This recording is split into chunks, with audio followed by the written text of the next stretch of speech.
Hello everyone, my name is Nishan Sharma from Gold Lab. This is my channel, Brand of India. So अगर आप गुड़गांव दिल्ली में रहते हैं तो आपको पता ही होगा कि यहाँ के एनवायरनमेंट में बहुत पोल्यूशन है, जिसकी वजह से आइज़ में प्रॉब्लम डे बाय डे बढ़ती जा रही हैं, जैसे कि दिखना कम हो जाना, ईचिंग हो जाना, स्वेलिंग आ जाना अचानक से। एलोपैथिक ट्रीटमेंट लेने के बाद भी लोग ठीक नहीं हो पाते हैं। फिर लोग हमें कॉल करते हैं कि हम कहाँ ट्रीटमेंट लेने के लिए जाएं, कौन से डॉक्टर को दिखाएं। तो आज की इस वीडियो में हम आपको ऐसे ही एक डॉक्टर हैं जिनका नाम है भारत भूषण सर, जो आयुर्वेदिक तरीके से अपना ट्रीटमेंट करते हैं, उनसे इंट्रोड्यूस कराएंगे आपको। एंड सर अपना जो क्लिनिक है वो सेक्टर 40 में साइबर पार्क के पास चलाते हैं। एड्रेस आपको हमारी वीडियो के एंड में मिल ही जाएगा। एंड जो सर का क्लिनिक है वो नॉर्थ इंडिया का एकमात्र इकलौता क्लिनिक है जो सर यहाँ पे सेक्टर 40 में चलाते हैं आयुर्वेदिक। वहाँ जाके विज़िट कर सकते हैं, उनसे मिल सकते हैं, कंसल्ट कर सकते हैं। Let's go for a talk with doctor Bharat Bhushan sir. Thank you everyone. जैसा कि मैंने आपसे वादा किया था कि आज हम सर से आपकी मुलाकात कराएंगे, सर से कुछ क्वेश्चंस करेंगे, तो फिर आज हम आए हैं डॉक्टर भारत भूषण सर के पास उनका थोड़ा सा कीमती वक्त लेने। तो हेलो सर, नमस्कार सर। नमस्ते सर, आपका भी जय श्री राम। तो सर हमारे सर जो व्यूअर्स हैं उनको आपके आपके हॉस्पिटल के बारे में उनको बहुत कुछ जानना है। जैसा कि उनको हमसे ना पूछते रहते हैं कि ट्रीटमेंट लेने के लिए कहाँ जाएं, कहाँ ना जाएं, तो हम सजेस्ट करना चाहेंगे जो इकलौता आपने आयुर्वेदिक सेंटर गुड़गांव में बनाया हुआ है, तो उसके बारे में कुछ क्वेश्चंस पूछने के लिए। तो सर मैं आपसे ये पूछना चाहता हूँ कि आप यहाँ पे क्या क्या ट्रीटमेंट और कौन कौन से ट्रीटमेंट देते हैं। सबसे पहले तो ब्रांड्स ऑफ इंडिया के जो आपके सारे व्यूअर्स हैं उसको मेरा नमस्ते। मेरा नाम डॉक्टर भारत भूषण है और मैं आयुर्वेद में लगभग 14-15 वर्षों से नेत्र चिकित्सा कर रहा हूँ। हाँ जी। यह जो स्पेशल चिकित्सा विधा है, मैंने केरल से पढ़ाई किया, उसके बाद से लगभग दिल्ली और आसपास के क्षेत्र में 14-15 वर्षों से मैं चिकित्सा कर रहा हूँ। अभी पिछले 7-8 वर्षों से गुरुग्राम सेक्टर 40 में अपना ओम आयुर्वेदा आई केयर सेंटर के नाम से हम लोग लगातार चिकित्सा कार्य कर रहे हैं। हाँ जी। तो जैसा आपने बताया कि भारत में तो नहीं कह सकता मैं, क्योंकि दक्षिण भारत में भी कुछ हमारे जैसे ही हॉस्पिटल हैं, लेकिन उत्तर भारत का एकमात्र चिकित्सालय है जहां पर आयुर्वेद पद्धति से आँखों की चिकित्सा की जाती है।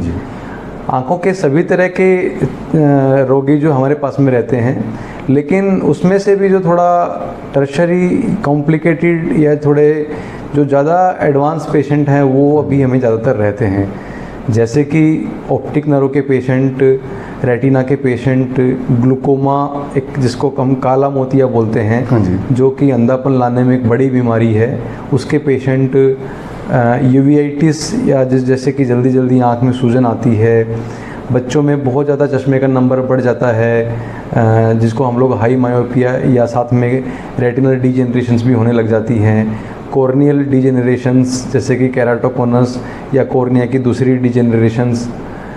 इसके अलावा भी जो कुछ दूसरी बीमारियां हैं, निस्टेगमस है, स्क्विंट है या डिप्लोपिया है, तो इस प्रकार से जो ज़्यादा कठिन बीमारियां हैं तो उस तरह के पेशेंट्स हमारे पास में ज़्यादा रहते हैं और लगभग सभी राज्यों से हमारे पास में पेशेंट्स हैं।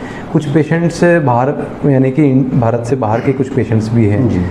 तो पेशेंट्स के लिए जो हमारी चिकित्सा है वो 2 प्रकार से रहती है। जब पेशेंट्स ओपीडी में आता है तो उसको सभी प्रकार की मशीनों द्वारा उसकी जांच होती है और ऐसा लगता है कि थोड़ी सी कुछ समस्या है, आँख में थोड़ा ड्राइनेस है, थोड़ा दर्द है, कुछ हल्का थोड़ा कुछ तकलीफ़ है, तो उसको दवाओं के माध्यम से ठीक हो सकता है। वो उसमें कुछ आई ड्रॉप्स हैं या कुछ टैबलेट्स, सिरप्स वगैरह हैं जो वो घर में उपयोग करके वो पूर्णतया कम्प्लीटली ठीक हो सकता है। या ऐसा लगता है कि उसको दृष्टि या विज़न में कुछ गंभीर बीमारियां हैं, रेटिना में, ऑप्टिक नर्व में, कॉर्निया में या कुछ गंभीर किस्म की समस्याएं हैं, तो उसके लिए हम लोग यहाँ हॉस्पिटल में कुछ थेरेपीज भी करते हैं जिनको आयुर्वेद में नेत्र क्रियाकल्प बोलते हैं।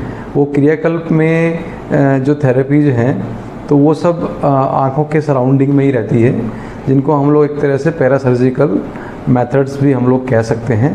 और वह चिकित्सा पद्धति अगर कोई पेशेंट आसपास का है तो वह सुबह आके शाम को जा सकता है, यानी कि डे केयर में कर सकता है। और अच्छा सर, एक चीज़ आपसे पूछनी थी मुझे कि अगर पेशेंट्स का सर अगर लॉन्ग टर्म अगर उनका ट्रीटमेंट चल रहा है जस्ट लाइक 4-5 डेज़ या 10 डेज़, तो सर उनके लिए आप क्या क्या फैसिलिटीज़ प्रोवाइड करते हैं यहाँ पे, रहने का, खाने का सर? देखिए, अगर मान लीजिए ऐसा लगता है कि हमें कुछ नेत्र क्रियाकल्प पेशेंट्स पे करने पड़ेंगे या जो थेरेपीज हैं वो सब करनी पड़ेगी, तो हमारे पास एक्सपीरियंस्ड और सर्टिफाइड थेरेपिस्ट जिनको हम लोग आयुर्वेद में जो थेरेपिस्ट जो कोर्स किए हैं, तो ऐसे सर्टिफाइड थेरेपिस्ट और हमने उनको विशेष ट्रेनिंग देके ट्रेंड भी हैं। तो ऐसे पेशेंट्स जो है, ऐसे जो स्टाफ हैं हमारे पास में जिनको ऐसा विशेष अनुभव है, तो उनकी सहायता से सब प्रकार की क्रियाकल्प हम लोग करते हैं। वो क्रियाकल्प किस प्रकार से करना है मैं प्रतिदिन सारे स्टाफ को गाइड करता हूँ और मेरे ही मार्गदर्शन में सब प्रकार के क्रियाकल्प चलते हैं। वह क्रियाकल्प हो सकता है कि कोई 7 दिन चले, 10 दिन चले, 17-18 दिन चले, तो इस तरह के क्रियाकल्प यहाँ पे चलते हैं। तो उसके लिए फिर पेशेंट को यहीं हॉस्पिटल में रख के, यहाँ पे हमारे पास पेशेंट्स को रुकने के लिए रूम्स अवेलेबल हैं जिसमें अच्छे प्रकार के बेड अवेलेबल हैं और पेशेंट्स के लिए जो एक अच्छी और फैसिलिटीज़ जो है एकोमोडेशंस के लिए वो अवेलेबल है हमारे पास में। साथ में उनको उनकी बीमारी के अनुसार ही उनका जो खाना पीना भी जो है वो तीनों टाइम के लिए वो उनकी बीमारी के अनुसार, उनके शरीर के अनुसार, यानी कि कोई डायबिटिक है तो उसके अनुसार और कोई किस प्रकार का रोगी है उसके अनुसार उपलब्ध है, दिया जाता है जी। ओके। और सर जैसे कुछ लोग सर गरीब भी होते हैं और जैसे क्या होता है कि आपकी सर कंसल्टेशन फ़ीस क्या है और आपका ट्रीटमेंट ऐसा है ना सर, पर ट्रीटमेंट चार्जेस कुछ आप बताना चाहेंगे हमारे व्यूअर्स को? देखिए, कंसल्टेशन चार्ज अभी जो हमारा हॉस्पिटल में है वो 500 रुपये हैं जी, और जो थेरेपीज़ के कॉस्ट हैं वो भी इंडिविजुअल कुछ कॉस्ट है और वो भी काफ़ी ऑप्टिमल है जी। जो दूसरी चिकित्साएं होती हैं जो हम लोग एलोपैथी में बोलते हैं, तो वो उसके कंपैरिजन में तो ये बहुत ऑप्टिमल ट्रीटमेंट है और गरीब पेशेंट्स भी या एवरेज पेशेंट्स भी उसको आसानी से कर सकते हैं। फिर भी अगर ऐसा लगता है कि कोई पेशेंट्स को बहुत ही ज़्यादा इकोनॉमिकल प्रॉब्लम्स हैं तो हम लोग उनको ट्रीटमेंट्स में भी और कंसल्टेशंस में भी उनको हाईली डिस्काउंट्स करके सब हम लोग उनका सब ट्रीटमेंट करते हैं सर। और सर अगर हमारे ब्रांड ऑफ इंडिया व्लॉग्स के नाम से अगर कोई आपके पास कस्टमर आता है कि सर मैं आपकी वीडियो यहाँ से देख के आया, तो सर आप उसको कुछ ट्रीटमेंट में सर व्यूअर कर देंगे? हाँ, बिल्कुल। अगर आपके व्यूअर्स कोई आते हैं तो हम लोग ज़रूर उनको कंसिडर करेंगे, क्योंकि सर हमारे जो गरीब भी हैं सर, अमीर भी हैं। नहीं, कोई बात नहीं। अगर मान लीजिए कोई ज़्यादा इकोनॉमिकली किसी को प्रॉब्लम्स हैं तो उनको हम लोग काफ़ी डिस्काउंट कर सकते हैं उनको, और बाकी जितने भी लोग जो आपके व्यूअर्स आएंगे तो हम सबको ज़रूर कंसीडर करेंगे। ठीक है सर। तो हमारी आइज़ को सुरक्षित रखने के लिए हमारे व्यूअर्स जो हैं, जो आपको जानते हैं सर गुड़गांव में पॉल्यूशन कितना है, धूल मिट्टी कितनी है और उनसे लोगों को हार्म कितनी हो रही है आइज़, तो सर लोग घर बैठे भी अपना कुछ जो ट्रीटमेंट, आयुर्वेदिक ट्रीटमेंट जो ले सके हैं आपके माध्यम से, क्या आप बताना चाहेंगे सर उनको कि कुछ ऐसा कुछ? देखिए, क्या है कि अभी इस समय पर अभी जो इलेक्ट्रॉनिक गैजेट्स हैं उनका उपयोग काफ़ी बढ़ गया है। तो एवरेज जो व्यक्ति है वो भी सामान्य रूप से 1 घंटा, 2 घंटा, 3 घंटा मतलब मोबाइल या आईपैड, लैपटॉप वगैरह उपयोग करते हैं। तो उसका सबसे जो अच्छा तरीका है कि आंखें नुकसान ना हो, तो एक तो क्या है कि रेगुलर ब्लिंकिंग करना चाहिए हमें। मान लीजिए अगर हम लोग लैपटॉप, कंप्यूटर्स या मोबाइल ज़्यादा उपयोग करते हैं तो एक बार अपनी आँखों को 1 मिनट के लिए लगातार ब्लिंक करें, और संभव हो सके तो ऐसा ही 1-1 घंटे के अंतराल पे दिन में कम से कम 4-5 बार ब्लिंक करें, क्योंकि जो एक्सेसिव जो फोर्सफुली जो ब्लिंकिंग है वो ब्लिंकिंग से आपका नेचुरल जो लुब्रिकेशन मेंटेन रहेगा, पहली बात। उसके अलावा बहुत देर रात तक मोबाइल या गैजेट्स ना उपयोग करें, क्योंकि रात में लंबे समय तक उपयोग करने से ड्राइनेस ज़्यादा बढ़ती है। इसके अलावा रात में समय से सोएं, सुबह उठ के कुछ थोड़ा बहुत जो कुछ प्राणायाम या कुछ व्यायाम, शारीरिक व्यायाम करेंगे तो वो शरीर के साथ साथ में आपकी आँखों के लिए भी वो लाभदायक है।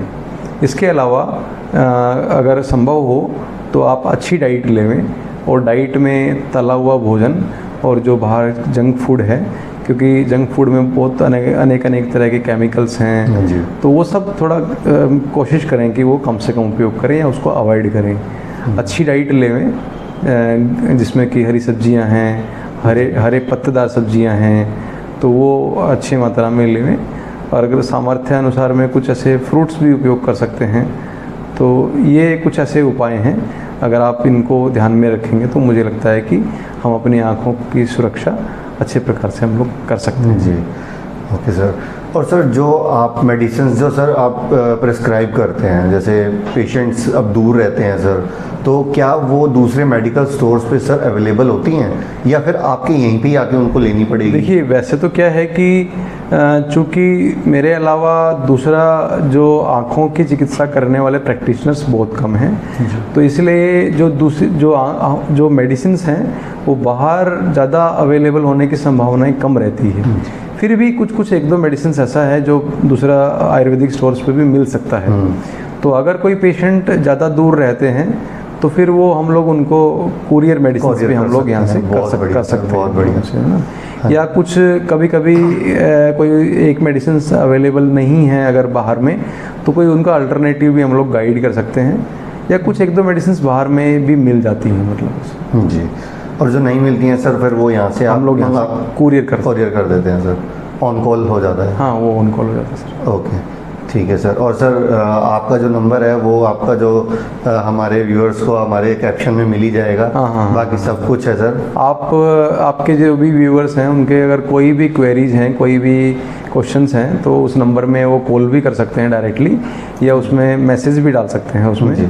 या अगर आपके उसमें इस वीडियो में भी कोई वो कमेंट्स करेंगे तो हम लोग उनको भी जल्द से जल्द रिप्लाई भी। ठीक है सर। और सर गोल्ड लेबोरेटरीज़ के बारे में सर आपका क्या वो है कि हम गोल्ड लेबोरेटरीज़ के जो भी इन्वेस्टिगेशंस हम लोग अपने यूज़ किए हैं, चाहे वो व्यक्तिगत मेरे लिए या मेरी परिवार के लिए, या मेरे पेशेंट्स वो भी मेरे परिवार ही हैं, अपने पेशेंट्स के लिए भी उपयोग किए हैं, वो बहुत ही सटीक उनके रिजल्ट्स हैं। मतलब इन्वेस्टिगेशंस बहुत अच्छी इन्वेस्टिगेशंस हैं। और अभी जो दूसरे गुड़गांव में जो लेबोरेटरीज़ हैं उनके मुकाबले वो काफ़ी सस्ती भी हैं, और रिजल्ट उनके जो इन्वेस्टिगेशंस हैं वो बहुत सटीक इन्वेस्टिगेशंस हैं। उनमें ख़राब रिजल्ट आने की संभावनाएं कम रहती है। उनमें अधिकतर जो रिपोर्ट्स हैं वो बिल्कुल एकदम सटीक हैं। Thank you so much sir. Thank you sir, आपका कीमती समय लिया आज हमने। नहीं, आपका भी बड़ा धन्यवाद। Thank you so much sir. Sir नमस्ते सर।